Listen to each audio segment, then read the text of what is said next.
රටක් දියුණු වෙනකොට සංවර්ධනය වෙනකොට sannivedanaya කියන දේත් බොහෝම අත්‍යවශ්‍ය කාරණාවක්. මොනියම් හෝ භාෂාවකින් අපේ අදහස් හුවමාරු කිරීම බොහොම අත්‍යවශ්‍ය දෙයක් එතනදී. හැබැයි මේ අදහස් හුවමාරුව එහෙමත් නැත්නම් කතා කිරීම කියන දේ ගැටලු පැන නැගුණොත් කොහොමද අපි මේක කරන්නේ? දියුණුව සංවර්ධනය මේ පොදු කාරණාව කෙලස වුණත් පෞද්ගලිකව වුණත් කෙනෙක්ට මේක මහා විශාල ගැටලුවක් බවට පත් වෙන්නට පුළුවන්. අපි අද කතා කරන්න බලාපොරොත්තු වෙන්නේ ඊළඟට මේ කතා බහ කරන දේ ගැනම තමයි. අපි කොහොමද කතා කරන්නේ? ඔබ මීට පෙර හිතලා තිබෙනවාද? හිතලා නැත්නම් මේ කතා බහ අහගෙන ඉන්න ඔබට ඔබ දන්න කියන අයට බොහොම ප්‍රයෝජනවත් වෙනවා. මේක බාල තරුණ මහලු හැම කෙනෙක්ටම බොහොම වැදගත් වෙන දෙයක්. අහගෙන ඉන්න ටිකක් වෙනස් කතා බහක් වෙයි. අපි බලමු මුලින්ම මේ කතා බහ කරන දේ ගැන අපිට උපදෙස් දෙන්න කවුද ඇවිත් ඉන්නේ කියලා. ඊට සුදුසුම සහ ඊට උචිතම ඒ ගැන බොහෝ දේවල් දන්න කෙනෙක් තමයි ඇය. ජාතික රෝහලේ ප්‍රධාන කතන භාෂා සහ ගිලීම පිළිබඳ චිකිත්සක ජයමලී එස් රූපසිංහ ජයසිංහ. ආයිබෝන් සුබෝදෑසන. හොඳයි. දැන් කතා කරන්න ගොඩාක් දේවල් තියෙනවා. අපි මේ කතා බහ කරන දේ ගැනමනේ මට හිතුණා මෙහෙම දෙයක් අහන්න ඕනේ කියලා. දැන් ගැටලු ගැන මේ කතාව ඇතිවීම නැතිවීම ගැන කතා කරන්න ඉස්සෙල්ලා මේ යාන්ත්‍රණය ගැන අපිට දැනෙනවා. ඔව් අපි හැමෝම දන්නා මේ උගුරෙන් තමයි සද්ද එන්නේ. අපි අහලා තියෙන ස්වර තන්ත්‍ර කම්පණය වෙනවා. අපි මේ යාන්ත්‍රණය පැහැදිලි කරොත් ගැටලු හඳුනා ගැනීම පහසු වෙයි. අනිවාර්යයෙන්. ඔව්. කතාව කියන යාන්ත්‍රණය. කතාව කියන යාන්ත්‍රණය සිද්ධ වෙන්නේ අපිට සිතුවිල්ලක් එන්න ඕනේ. ඒ වගේම අපේ කතන අවයවවල ආබාධයක් නොවෙන්න ඕනේ. ඉතින් මේක පණිවිඩය ආවහම ස්නායු උද්දීපනය වෙලා ස්නායු මගින් අදහස දිවතොල් දත් සහ උගුර ඒ මස් පිඩු වලට ක්‍රියා කිරීම තුළින් අවශ්‍ය පණිවිඩය ප්‍රකාශ කිරීම සිද්ධ වෙනවා. ඉතින් මෙතෙන්දී ඊටම අවශ්‍ය දෙයක් තමයි මේ එතෙන්දී Tamanට පණිවිඩය පිළිබඳ දන්න අත්දැකීම.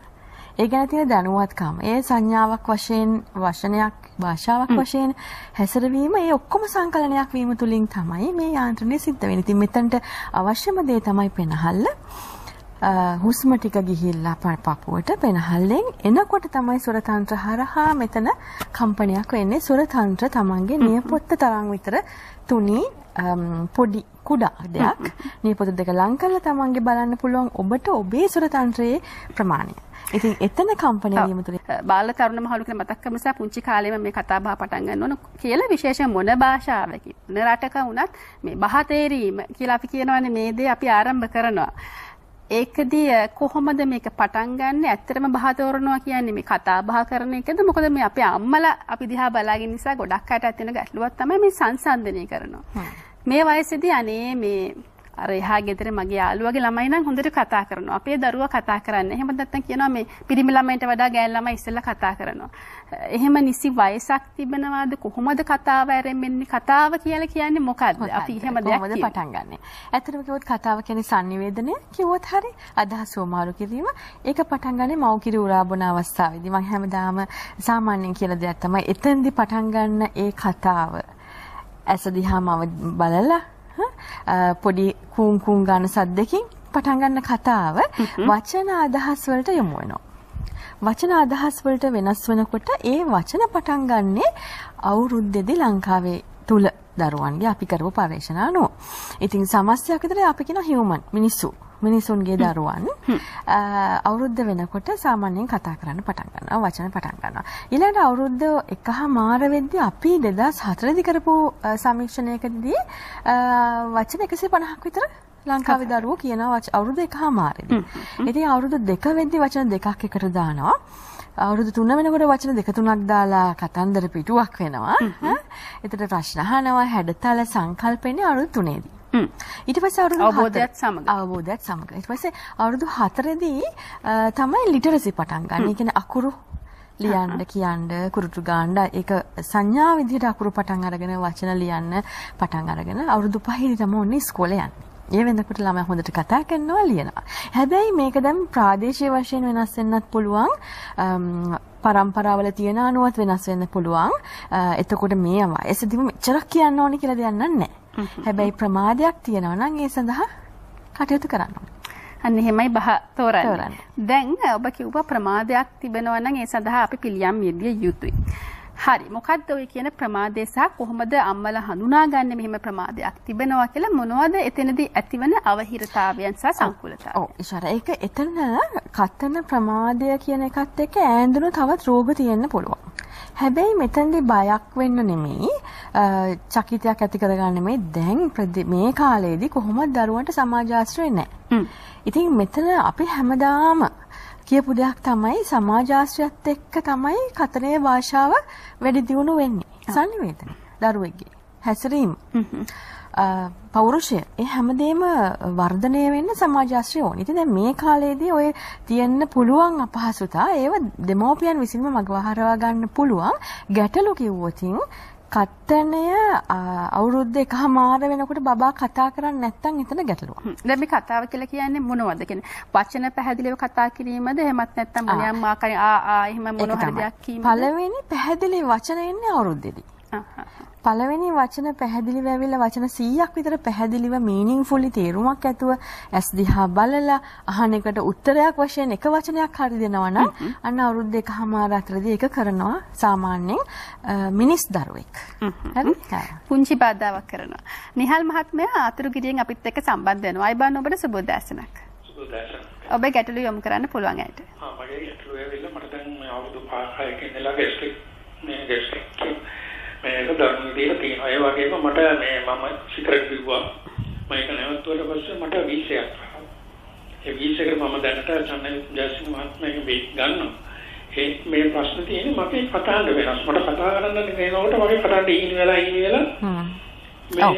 යනවා. ඔව් කියන්නේ ඒකට හරි අමාරුයි නැන්සේ මේ ඉරේලාවට සමහරවිට කතාන්ද එන්නේ නැහැ වගේ සෑහෙන උත්සාහ දරනවා මට කතා කරන්න. දැන් අවුරුදු ගානක් ඉතල තියෙනවා. මම මේක ENT කෙනෙකුට පෙන්නනවා. මොකද කිව්වේ? එයා ඉතින් කියනවා මට ගැස්ට්‍රික් තියෙන ඉඳලා තමයි උර පිදෙනවා. මගේ සාමාන්‍ය දැන් අවුරුදු ගානක් කියලා සැරිසරේට. ඒතකොට කියනවා ඒ ගැස්ට්‍රික් ඉඳලා ඔයාලට ඔක තියෙන්නේ කියලා. ඕක මගහරව ගන්න පුළුවන් නිහල් මහත්මයා. පැහැදිලිවම දැන් ENT සර්ජන් බලලා තියෙනවා. ගැස්ට්‍රයිටිස් කියන්නේ මේක අලුත් ලෙඩක් නේ. මොකද ඒක අපිට ආදි කාලේ තිබුණ නැහැ. නමුත් අපි කන ආහාර රටාව සහ කන ආහාර ද්‍රව්‍ය අනුව අපිට බඩේ ඇඹුල් ගතිය වැඩි වෙලා ඇඹුල උගුරට එන්න ගන්නවා. එතකොට සොර තන්ත්‍ර කියන්නේ මම ඉස්සෙල්ලා කිව්වා හරි තුනී පොඩි තුනි කටලයක් වගේ. ඔව් ඒක තුවාල වෙනවා. ඒක තුවාල වීම තුල තමයි අපිට මේ අපහසුව ඇති වෙන්නේ. ඉතින් තුවාලයක් තියනවද නම් ENT සර්ජන් අනිවාර්යෙන් කියනවා ස්පීච් තෙරපිස්ට් කෙනෙක් හම්බ වෙන්න කියලා. එතන තුවාලයක් නැතුව රතු වීම වෙන්න ඇති තියෙන්නේ. ඉතින් ඔබතුමා කරන්න ඕනේ ඇත්තටම පැහැදිලිවම මාස 3ක් විතර හරි ආහාර රටාවකට යන්න ඕනේ. දැන් ওই වගේ අය ආවහම අපි හරියට බලලා ඒගොල්ලන් ගන්න රටාවල් මොනවද ආහාර කියලා බලලා ඒක වෙනස් කරපු සැනින් හටහඬේ ගැටලුව හරියනවා. ඉතින් දැන් මෙතන ගන්න ආහාර වැදගත්. තේ කෝපි, පාන් වර්ග, පිටි වර්ග, මේකිරි යෝගට්, ඇඹුල් කූල් වර්ග, බඩේ ඇඹුල වැඩි වෙන දේවල්, පිටි ಜಾති ආහාරයෙන් වළකින්න ඕනේ. ඒ වගේම හුකුව මේ ටිකක් දුම්පානය වැඩිපුර කරලා. දැන් නැහැ කියවනේ නේද? ඔව්. ඒක හරිම අවශ්‍ය දෙයක් දුම්පානයත් එක්ක වෙන්නේ. අපිට ඕවා තුවාල වැඩි වෙලා ඒ තුවාල වෙන නරක ලෙඩ පිළිකා වගේ තත්වලට යන්න පුළුවන්. ඒක නිසා දැන් පරිස්සම් වෙන්න පටන් ගන්න ආහාර රටාව හදාගෙන ආහාර රටාව හරි සම්බන්ධයක් තියෙනවා උගුරට. ඉතින් මෙතන තමන් නැගිට්ටාම වතුර ගොඩ බීලා ඊට පස්සේ ගොඩ වෙලා ගියාට පස්සේ කෑම ගන්න කට්ටියක් ඉන්නවා. ඒක අගුණයි. හැබැයි ගන්න රැකෑම පැය දෙකකට සැරයක් පැහැදිලිව බඩේ අපි කියන බඩේ ගෑස් එක පාලනය වෙන විදිහට අර තෙල් මිරිස් නැති ආහාර පොඩ්ඩෙන් පොඩ්ඩ අර මාළු කෑම දෙනවා වගේ කියලා මම කියන්නේ බඩට චුට්ට චුට්ට දා ගන්න ඕනේ. ඒ කියන්නේ පැය දෙකකට සැරයක් යම් දෙයක් දාන්න ඕනේ අර ආහාර වලින් මිදුණු. ඒ කියන්නේ ෂෝට් ඊට්ස් වගේ නැති තෙල් මිරිස් නැති ඇඹුල් කූල් තේ කෝපි නැතුව. දෙයක් පැය දෙකෙන් දෙකට දාගන්න ආහාර රටාව හරියට හදාගන්න කාපු ගමන් නිින්දට යන නරකයි. ඉතින් ගැස්ට්‍රයිටිස් එක බැලුවම ඒ පුද්ගලයා ආශ්‍රිතව විවිධාකාර ගැටලු තියෙනවා. අපි කතා කරනකොටම ඒවා හවුවෙන්නේ. ඉතින් ඔබතුමා දැනට හිතාගන්න ආහාර රටාව හරියට පැය දෙකෙන් දෙකට බට දෙයක් දාලා කාපු ගමන් නිින්දට යන්නේ කාපු ගමන් ඉඳගෙන ඉන්නේ නැහැ. පොඩ්ඩක් ඇවිදින්න ඕනේ. අවශ්‍ය වතුර ප්‍රමාණය ආහාරට ගන්න ඕනේ. අන්න ඒ ආකාරයට තමයි හැසිරෙන්න වෙන්නේ. 3 months විතර කරන්න. එතකොට අඩු වෙලා යයි. Thank you. බොහොම ස්තුතියි ඔබතුමාට. දැන් අපි මීට පෙර ගොඩක් වෙලාවට අහලා තිබුණ නැති කාරණාවක් මහත්මිය මේ දැන් මේ අපි කන බොන විදිය කොහොමද කටහඬට බලපාන්නේ? ඒක වෙනස් ආරංචියක් ඔබටත් වෙනස් ආරංචියක්. ඒකයි මේ කතා බහ අපි ඔබට අරගෙන එන්නේ. ඒ තමයි මේ කතා බහේ තිබෙන විශේෂත්වය. ඔබට තිබෙන ගැටලු යොමු කරන්න පුළුවන්. දැන් අපි තරුණ වයසේ වැඩිහිටි වයසේ ගැටලු ගැනත් කතා කරනවා. හැබැයි මේ අපි පුංචි දරුවන්ගෙන් පටන් ගත්ත නිසා කුඩා කාලේ ඇති වෙන්න පුළුවන් කතන ආබාධ සහ අපිට ඒක මේ කාලේ ඉක්මනට ප්‍රතිකාර ගත්තොත් හොඳයි. එහෙම තත්ත්වයන් තිබෙනවාද අපි ඒ ගැන පැහැදිලි කරගත්තොත්? ඔව් කුඩා කාලේ ඉඳන් ඇතිවෙන ආබාධ කියලා ගත්තාම දරුවා ඉපදෙන වෙලාවේ ඉඳලා තියෙන ගැටලු තියෙනවා. ඉපදෙනකොට කට දිව තොල් හරියට පිහිටලා හිටියේ නැතිකොට, ඒතර හුස්ම වල තියෙන ගැටලුත් එක්ක සංකූලතා එක්ක ශරීරයේ පණ නැතුව මොලේ විකෘතිතා සමග ඉපදෙන දරුවෝ ඉන්නවා.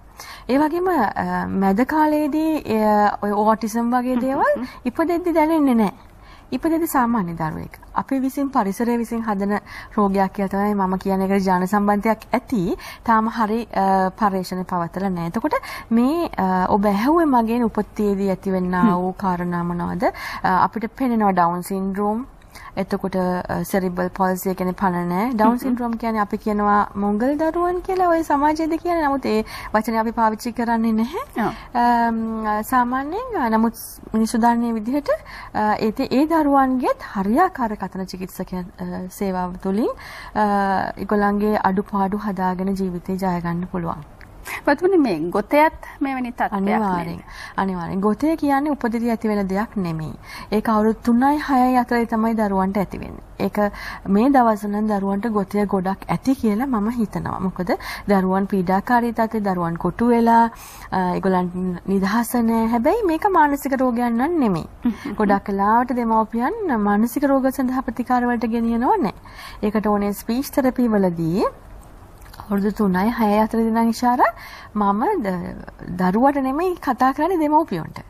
දෙමව්පියන්ගෙන් අපි ප්‍රතිචාර දක්වන විදිහ අනුව තමයි දරුවට ගොතේ තියනවද නැද්ද කියන එක තීරණය. ඉතින් මේක අවුරුද්දේදී නෑ දෙකේදී නෑ 3 විතර වෙනකොට තමයි ගොතේ ඇති වෙන්නේ. ඇයි? අපේ මනසේ දේවල් වැඩි දරුවට වැඩි වෙනවා මේ කියන්නේ. කියාගන්න හුස්ම පාර මදි. හිර වෙලා වගේ. දැන් ඉතින් බොබ ගන්නකොට වටේ අය දක්වන ප්‍රතිචාරය තුලින් තමයි මේක දිගට තියෙන්නේ. අපේ පොතපතේ දැන් අපිට උගන්වන්නේ සුදානේ. ඒ කියන්නේ එංගලන්තෙන් ආපු මේ විෂයක් නෙමෙයි ඒක. ඉතින් අපිට තියෙන්නේ ඒ පොතපත. ඉතින් ඒ පොතපතේ බැලුවම අවුරුදු 15 දැන් 3ෙන් පටන් ගත්ත එක අවුරුදු 6 වෙනකන් තියෙනවා. 6න් පස්සේ 15 තමයි බෝඩර් ලයින් එක කියලා කියන්නේ. ඉතින් බෝඩර් ලයින් එකෙන් පස්සේ දිගටම මේක තියෙනවා කිව්වට ඉෂාරා මගේ මේ අවුරුදු 20 අත්දැකීමත් එක්ක අවුරුදු 15න් පස්සේ ආපු අය හැම කෙනෙක්ම වගේ හොඳ වුණා. ඉතින් හොඳ වුණා කියන්නේ අපිට අපි හැමෝටම ගොතේ තියෙනවනේ. ඒක ඒ කියන්නේ අපි ගොත ගන්න වෙලාව ගත්තම සමහර වෙලට අපිට මේක ස්වභාවිකම ඇති වෙනවා බොහෝ අය. ඒ ගානට හදාගන්න පුළුවන්.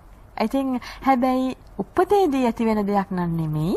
3ේදී ඇති වුණාම 3යි 6යි අතර ඉඳන් දෙමව්පියන් තමයි මේකට මම තෙරපියුටික් ක්ලිනික් එකේදී දෙමව්පියන්ටයි අනිවාර්යයෙන්ම කතා කරන්නේ. අපි ගණේ මුල පැත්තට යනවා. වාසනා මහත්මිය අයිබන් ඔබට සුබ උදෑසනක් ගැටලුව යොමු කරන්න පුළුවන්. අයිබන්. ඔව්. මට තියෙන අපේ පොඩි කෙනා දැන් අවුරුදු 6ක් කෙනා. ඔව්. කතා කරන්නේ නැහැ. මේ ඒ සම්බන්ධව පොඩ්ඩක් දැනගන්න. අවුරුදු 6යි කතා කරන්නේ නැත්නම් අම්මා දරුවට මොකක් හරි ලෙඩක් තියෙනවා කියලා ડોක්ටර් කෙනෙක් කියලා තියනවද? එහෙම ලෙඩ නම් කියලා නෑද? පෙන්නලා නැද්ද? පෙන්නලා තියෙනවා. ඒත් මෙයා මේ කතනේ සම්බන්ධව යොමු කරන්න කියලා තියෙනවා. ඔව්. ඒවට දැම්ම ඒ තාම හරියගෙන වචන 2-3යි කියන්නේ.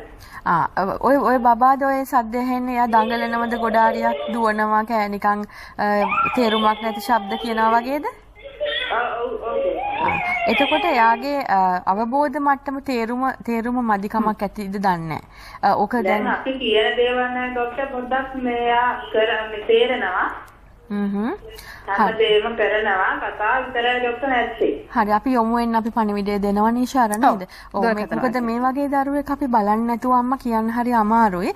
මෙතන වෙන්න පුළුවන් දෙයක් තමයි ඔටිසම් ලක්ෂණ තියෙන්න පුළුවන්. එහෙම නොවෙන්න පුළුවන්. එහෙම නැත්නම් අපි කියනවා හයිපර් ඇක්ටිව් වෙන්න පුළුවන්. ගොඩක් දඟලන දරුවෝ ඉන්නවා. ඒ කියන්නේ අවධානය එකින් එකට මාරු වෙනවා. එක දෙයක් එක දිගට කරන්න බෑ. මානසික ගැටලුවක් එක්ක වෙන්න පුළුවන්. ඉතින් හිතා ගන්න අමාරුයි. නමුත් උදව් කරන්න පුළුවන් අනිවාර්යයෙන්. ඔව් කතා කරන්නේ ඔබේ දරුවන් සම්බන්ධයෙන් මෙවැනි ගැටලු බොහොමයක් ඇති. සමහර විට මේ වෙනකොටත් හඳුනාගත් නොගත් දේවල් මෙහෙම අහනකොට ඔබට සමහරවිට මතක් වෙනවා ඇති. ඔව් මේ ලක්ෂණ අපේ දරුවන්ගෙත් තිබෙනවා තමයි අපිත් යොමු කරන්න ඕන තමයි අපේ දරුවන්. නෑ විශේෂයෙන් කිව්වම ඉක්මන් වෙන තරමට හොඳයි නේද? ඒ නිසාම ජමිල් මහත්මයා අපි සඳහන් කරනවා 0112 599 132 අපේ සජීවී දුරකථන මාර්ගයට ඔබට නැවත නැවතත් උත්සාහ කරන්න පුළුවන් තවත් කාල වේලාවක් තිබෙන නිසා අපි මේ කතාව මෙයාට දෙන්න. ඔව් මම දුරකථන අංකය සඳහන් කරන්නම් අයගේ 075 415 48 25 075 415 48 25 WhatsApp මාර්ගයෙන් ඇයට කතා කරන්නත් ඔබට අවස්ථාවක් තිබෙනවා. ඔබේ ගැටලු යොමු කරන්න අය පෞද්ගලිකව ඔබට උදව් කරන්න සූදානම් නිසාවෙන් මේ දුරකථන අංකය සඳහන් කරන්නේ. අපි දැන් කතාව ඇති වෙන තැන ඇති වෙන ගැටලු ගැන සඳහන් කළා. තවත් දේවල් අපි කතා කරමු. හැබැයි මට හිතුණා දැන් අර අපිට දුරකථන අමතුම ටිකක් වැඩිපුර ආපු නිසා කතාව නැති වෙන තැන. එහෙමත් නැත්නම් අපි හොඳට කතා කර හිටියා. හැබැයි අපිට කතාව නැති වුණා. අවහිරතාවයන් වුණා, හිර වුණා, අර කිව්වත් වගේ ගැටලුකාරී කතාව. හිර වෙනවා අපිට එහෙමත් නැත්නම් හිර වෙලා වගේ වෙන්න පුළුවන්. සමහර විට අපේ පුරුදු වල වැරද්දක් වෙන්න පුළුවන්. මෙහිම වෙන්නට හේතු මොනවද? ඇති දෙයක් නැති උනේ කොහොමද? ඔව් අනිවාර්යෙන්. ඇති වෙච්ච දේ නැති වෙන්න හේතු වෙන්න පුළුවන්. පළවෙනි එක තමයි ඩීජනරේටිව්ලි. ඒ කියන්නේ එන්න වැඩි වෙන මානසිකව ස්නායු වල දුර්වලතා ඇති වුණොත්. ඒ කියන්නේ ෆිසිකලි ඇති වෙන ප්‍රශ්නයක් නම්. හැබැයි එහෙම නොවේ නම් එතකොට අවුරුදු 3 වෙනකන් කතා කරන දරුවන් අවුරුදු 3 දී ඔටිසම් ලක්ෂණ හැදුනහම කතා කරන එක නැති වෙලා යනවා. එහෙම දේවලුත් තියෙනවා. ඊළඟට හොඳට කතා කරගෙන හිටපු ළමයා ගොත ගහන්න පුළුවන් නැති වෙන්න පුළුවන්. ඒ වගේම හොඳට කතා කරලා දඟලලා ඉන්න කෙනෙක්ට සාමාන්‍ය කතාවේදී හඬ හිර වෙන්න පුළුවන්. ඉතින් එතෙන්දි බලපාන්නේ ගොඩක් වෙලාවට මානසික ගැටලු බලපානවා. ඒ වගේම අර ඉස්සෙල්ලා නිහල් මහත්මයා කිව්වා වගේ අර උගුර වේලෙනවා. ગેස්ට්‍රයිටිස් එක උගුර වේලිලා. එතකොට අපි කතා කරගෙන යනකොට අපිට අර සුරතන්ත්‍ර හරියට කම්පණය කරගන්න බැරි වෙනවා. ඒක වෙන්න පුළුවන්. ඒකම අපේ ඉරියව් වල මස්පිඩු වල තද ගතිය. ඒ අපි හිර කරගෙන ඉන්නවා නම් මොකක් හරි එක වැඩක් කරනවා නම් ගොඩක් වෙලාට මල් ළඟට ඇවිල්ලා තියෙන මහාන අය, මැෂින් වැඩ කරන අය. එතකොට ඒ අයට ගොඩක් අපි කියනවා මෙතන ප්‍රොෆෙෂනල් වොයිස් යූසර් කෙනෙක්. වෘත්තීය වශයෙන් හඬ පාවිච්චි කරන කෙනෙක්. එතකොට එහෙම කෙනෙක්ට වොයිස් අබියුස් එකක් වෙනවා. ඒ කටහඬ ඕනෙට වැඩි පාවිච්චි කරලා ඒක විනාශ කරගන්නවා. ඉතින් අපි හිතන්නේ නැහැ අපි රැක ගන්න ඕනේ දෙයක් කටහඬ කියලා. ඉතින් කටහඬ රැක ගන්න නම් ගොඩක් දේවල් කරන්න තියෙනවා. පළවෙනි එක තමයි අපි පළවෙනියෙන් තේරුම් ගන්න ඕනේ සමස්තයේ ශරීරයේ පහසුවෙන් ඉන්න ඕනේ හැමතිස්සෙම. වාහන එලවනවා නම් කතා කරගෙන යනකොට එක හුස්මකට ගොඩ වචන කියනවා නම් ඒත් වෙන්න පුළුවන් එහෙම ශර. කතාවටත් කියනවනේ මේ රටවට කර වැට බැඳත් කටවට කර වැට බඳින්න බෑ. දැන් එතනදී මට අහන්න හිතුණ දෙයක් තමයි ඒ කියන්නේ දැන් අපි ගොඩාක් කතා කරන එක වැරද්දක්ද? සමහර අය අපි දැකලා තියෙන ගොඩාක් කතා කරන. සමහර විට හයියෙන් කතා කරන. එතෙන්දී දෙකක් තිබෙනවා. වැඩිපුර කතා කිරීම සහ ශබ්දය ටිකක් වැඩිපුර කතා කිරීම සහ මේක පුරුදු වශයෙන් අපි දැකලා තියෙන සමහර අය. ඒ වගේම අපි දැකලා තියෙනවා දැන් මේ ගැටලු ඇති වෙනවා කියලා ගායක ගායිකාවන්ට, නිවේදක නිවේදිකාවන්ට, දේශපාලන ශාස්ත්‍රයේ ඉන්න අයට උනත් වෙන්නට පුළුවන්.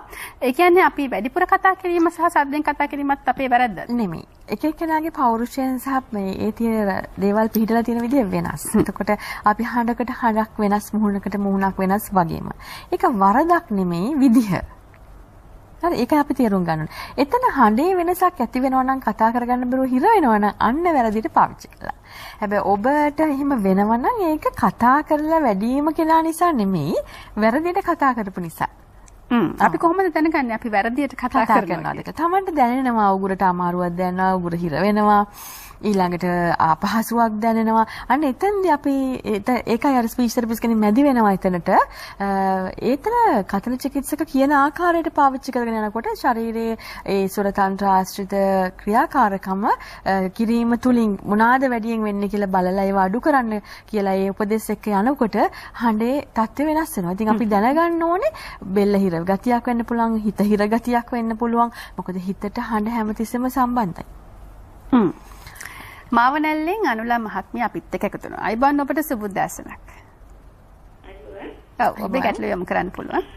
ඔව් මේ ડોක්ටර් මම මේ කතා කරද්දී ටිකක් වෙලා යද්දී මේ වචන කියවෙන්නේ නැතු යනවා. උගුරේ සෙම ගැටලෙනවා. මේ තාමත් මගේ සෙම හිර වෙනවා වගේ තියෙනවා උගුරේ. ඔව්. ඉතින් මේ කැස්සක් ඇවිල්ලා සෙනහිර වෙනවා වගේ වෙනවා. ඔව් අපි ඒත් 2000 ගණන් වලදී අපි පරිශීලනය කරා ජාතික රෝහලේ වැඩිපුරම උගුර අමාරු තියන අය තමයි මේ ටීචර්ස්ලා කියන කට්ටිය.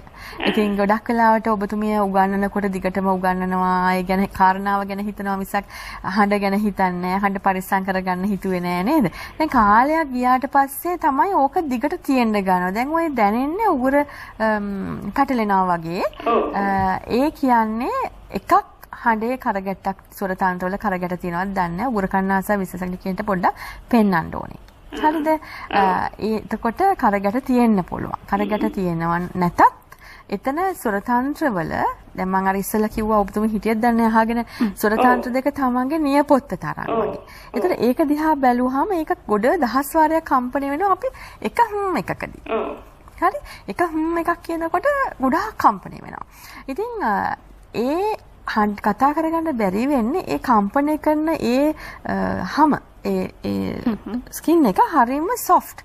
එතන තුවාලය වෙලා රතු වෙලා ඉදිමිලා වෙන්න පුළුවන්. ඒවා වෙනවා වැඩිපුර දුම් වලට වදිනවා නම් එතකොට මේ වේලෙනවා නම් ශරීරයට අවශ්‍ය වතුර ප්‍රමාණය ගේ නැත්නම් ඕනට වැඩි අයියෙන් කෑ ගහලා කතා කරනවා නම් හුස්ම පාර කෙටි වීසක තියනවා වගේ වෙලා කෙටිවට ගොඩක් හඬ පාවිච්චි වෙනවා නම් දැන් ඒක වෙලා තමයි ඔය දැන් මේ තත්ත්වයට ඇවිල්ලා තියෙන්නේ. උගුර සෙම තියනවා වගේ. හැමතිස්සෙම ඔබතුමිය උගුර පාදන එක නවත්තන්න ඕනේ.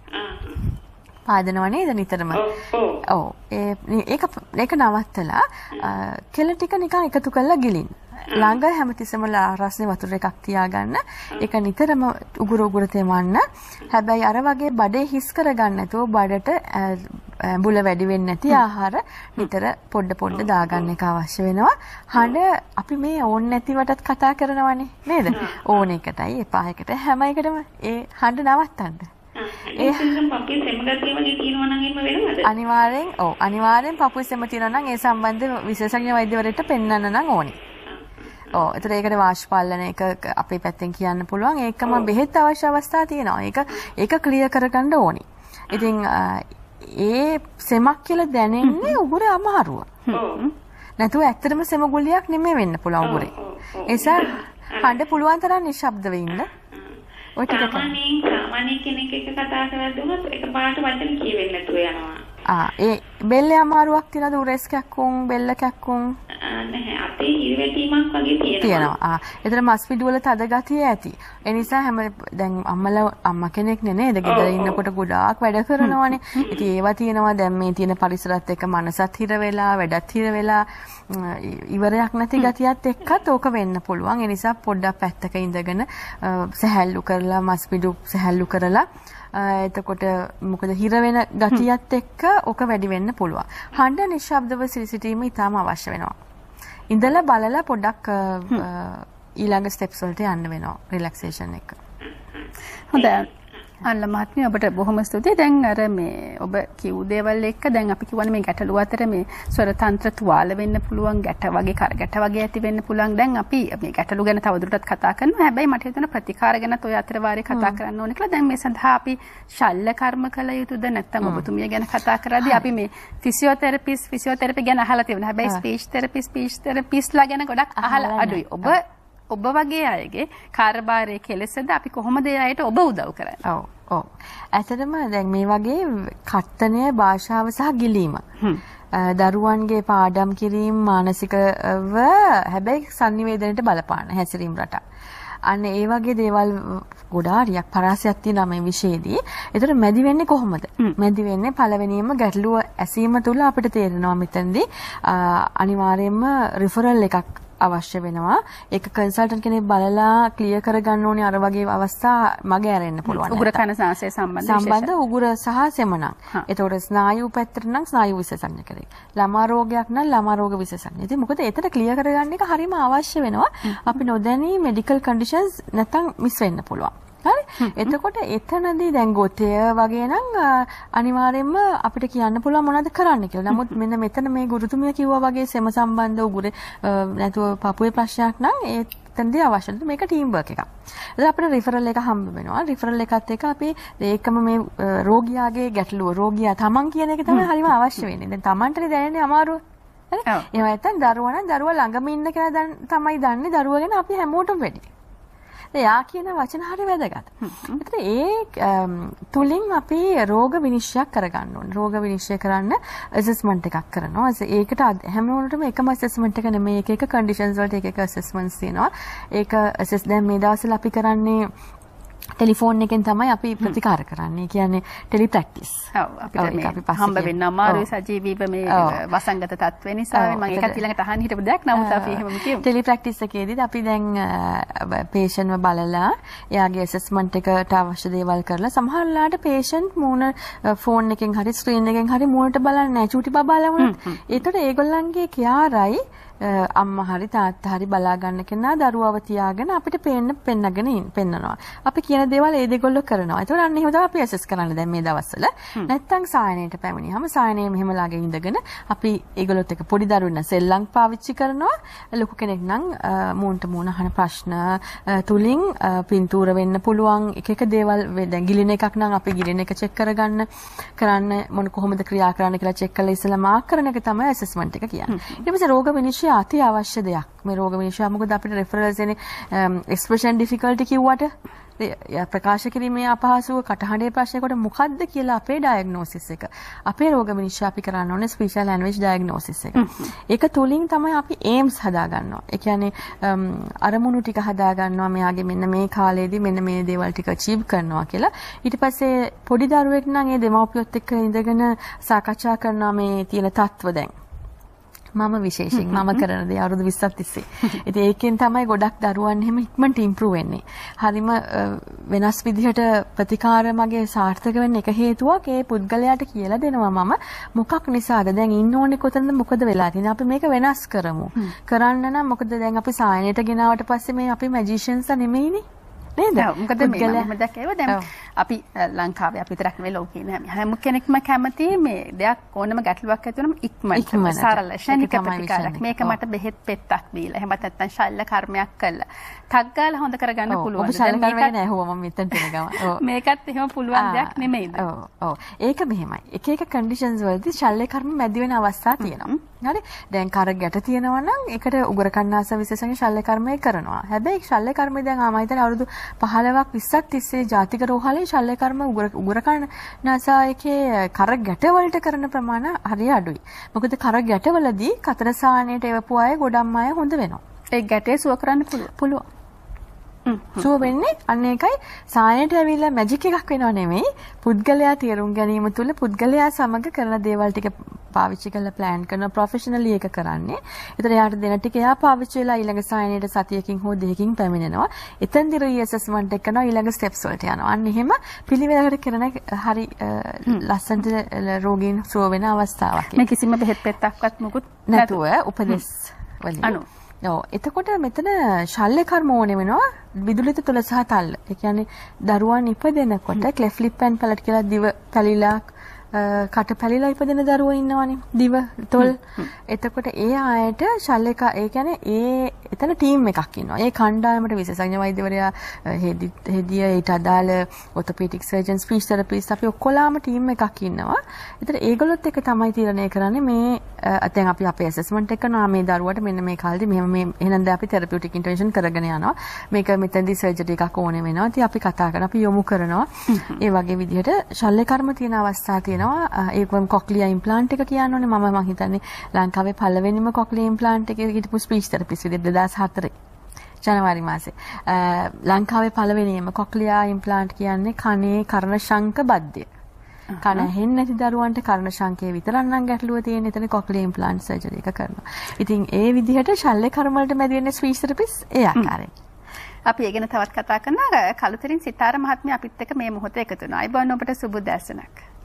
ආයිබෝන් ගැටලු යොමු කරන්න අවස්ථාව. මැඩම්ගෙන් අහන්න පුළුවන්ද මේ මගේ බබාට අවුරුදු 4යි මැඩම්. ඔව්. මගේ බබා දැන් මාස 2ක විතර ටිකක් ගොත ගහනවා. මේ ඒ කියන්නේ එයාට කතා කරනකොට අර හුස්ම ගිලගෙන වගේ ගොඩක් වෙලා ගියරම තමයි කතා කරන්නේ. ඔව්. පළවෙනිම එක තමයි ඔය අවුරුදු 3 පහ වෙනකොට වෙන්න පුළුවන් වැඩක්. දැන් අම්මලා ප්‍රතිචාර දක්වන විදිහ අනුව තමයි තීරණය වෙන්නේ මේක තියනවද නැද්ද කියන එක ඉස්සරහට. ඒ නිසා අම්මා අහපු එක හරිම වටිනවා. මේ වෙලාවේදී පුළුවන් තරම් ඒක තේරුන්නේ නැහැ වගේ ඉන්න ඕනේ. ඒ කියන්නේ ඒකට කට ඇරලා කියන්නේ හිමින් කියන්නේ ඇදලා කියන්නේ ඉස්සල්ලා කිව්වනේ. එහෙම එපා. ඊළඟට මෙයා මෙහෙම කරා කියලා වෙන ආයක කියන්න තමයි ප්‍රායෝගික ලෝකේ වෙන දේවල් මම මේ කියන්නේ. මන්ද අම්මා එහෙම කරනවද නැද්ද කියලා නමුත් ඒක කරන්න එපා. ඊළඟට මේක එයාගේ වෙනස් වෙනකොට ඔයාගේ හැසිරීම වෙනසක් හදාගන්නත් එපා. මුකුත් උන්නේ නැහැ වගේ ඉන්න පුළුවන් නම් තමයි ජයග්‍රහණය. එතකොට එතෙන්දී ඒක මග හැරෙන්න දෙන්නේ අන්න එතනින්. හරි? ඊළඟට බබා ගොත ගහනකොට තේරුනේ නෑ වගේ ඉඳලා මේට එයා කිව්වා එහෙමද හරි කියලා ඒක අපිට තේරුන්නේ නෑ. බැලලක දරුවා ඇහුවොත් මට පැටලෙනවා ඇත්තද මට තේරුන්නේ මම බලන්නම් පුතේ ඒක මටත් ඉස්සර තිබ්බා. සාමාන්‍යකරණය කරන්න බලන්න දැනට බැරි වුණොත් කතා කරන්න. හොඳයි බැරි වුණත් කතා කරන්න මම දුරකථන අංකයත් ඔහොම සඳහන් කරන්නම් 075 415 48 25 075 415 48 25 WhatsApp මාර්ගයෙන් ඇයට කතා කරන්න පුළුවන් යොමු කරන්න පුළුවන්. දැන් අපිට කතා කරන්න මේ මාතෘකාව ඔස්සේ මහ පුළුල් ඔබතුමියත් සඳහන් කළා මේ මාතෘකාවක් මේක. හැබැයි තව බොහොම කෙටි කාලයක් ඉතුරු වෙලා තිබෙන විනාඩි 2ක වැනි පොදුවේ ගත්තට පස්සේ අපි මේ කතා කිරීම සම්බන්ධ මේ දවස්වල බොහොමයක් දෙනා අපි දිහා බලාගෙන ඉන්නවා ගැටලු බොහොමයක් ඇති. ඔබ විශේෂයෙන් සඳහන් කළා විශේෂ දෙයක් මේ කතාව සහ මනස අතරත් ලොකු සම්බන්ධතාවයක් තිබෙනවා කියලා අපි ඔවුන්ට පොදුවේ මොන වගේ උපදෙස් ටිකක්ද ලබා දෙන්නේ? ඔව්. උපදෙස් ටිකක් දෙන්නේ කටහඬේ කතාවේ ගිලීමේ භාෂාවේ ගැටලු තියෙනවා නම් ඒක හඳුනා ගැනීම පළවෙනියෙන් අවශ්‍ය වෙනවා. ඒ සඳහා යොමු වීම අවශ්‍ය වෙනවා. දැන් මාව හම්බ වෙනවා නම් අර WhatsApp එකේ patients බලනවා. ඒකම අපි ජාතික රෝහලේ හරියටම සර්විසස් වෙනවා. ඒත් අපි දැන් WhatsApp එකේ ටෙලි ප්‍රැක්ටිස් කරන්නේ. එතකොට අපිට කතා කරන්න බැරි නම් ලොකු කෙනෙක්ගේ කටහඬ බැරි වෙනවා නම් අර හඬේ ප්‍රශ්න වලට හඬ ඕන්ට වැඩිය පාවිච්චි කරන්න නැතුව ඒ වගේ පරිස්සම් වීම අවශ්‍ය වෙනවා. පොඩි දරුවන්ගේ වෙනස්කම් හඳුනාගෙන ඒගොල්ලොත් එක්ක වැඩිපුර හැසිරෙන්න. දෙමව්පියන් පොඩි දරුවන් එක්ක ඉන්නවා කියන්නේ අපිට ඕන දේ දරුවා කරන එක නෙමෙයි දරුවා කරන දේට අපි උදව් කරන එක. ඒ තුළ ඔබට ප්‍රගතියක් ඇති කරගන්න පුළුවන් වෙනවා. ඒ වගේම හඳුනාගත් ගැනීම සහ අවබෝධය තුලින් තමයි අපිට වෙනසක් ඇත්තටම ඇති කරගන්න පුළුවන් වෙන්නේ. ඔව් ඉතින් හඳුනා ගැනීම සහ අවබෝධය ඔස්සේ මම හිතන්නේ මේ වැඩිහිටියන්ට විශාල කාර්යභාරයක් මේ මොහොතේ තිබෙනවා නේද මහත්මිය විශේෂයෙන්ම කිව්වොත් මේ දරුවන්ව හඳුනා ගැනීම සහ නිසි කාලයේ මේ ප්‍රතිකාර මේ දේවල් සඳහා යොමු කිරීම. ඉතින් ඔය ගැනයි අපි කතා කළේ. කතා බහ සම්බන්ධ ගැටලු බොහොමයක් ඇති ඔබටත් ඔබේ දරුවන් සම්බන්ධ වැඩිහිටියන් සම්බන්ධයෙන් ඔබ සම්බන්ධ දන්නා. එහෙම නැත්නම් ඇයට කතා කරන්න පුළුවන් 075 415 48 25 075 415 48 25 WhatsApp මාර්ගයෙන් කතා බහ අපි මෙතනින් අවසන් කරන්න සූදානම් වෙන්නේ. ඉතින් අද අපිත් එක්ක එකතු වෙන ජාතික රෝහලේ ප්‍රධාන කතන භාෂා සහ ගිලීම පිළිබඳ චිකිත්සක ජයමලී එස් රූපසිංහ ජයසිංහ මහත්මිය බොහොම ස්තුතියි. සුබ දවසක් ප්‍රාර්ථනා කරනවා. අයිබෝවන්. මේ අපූර්ව කතා බහ අපි මෙතනින් අවසන් කරනවා. පුංචි විනාමයක් කරලා නැවතත් ඔබත් එක්ක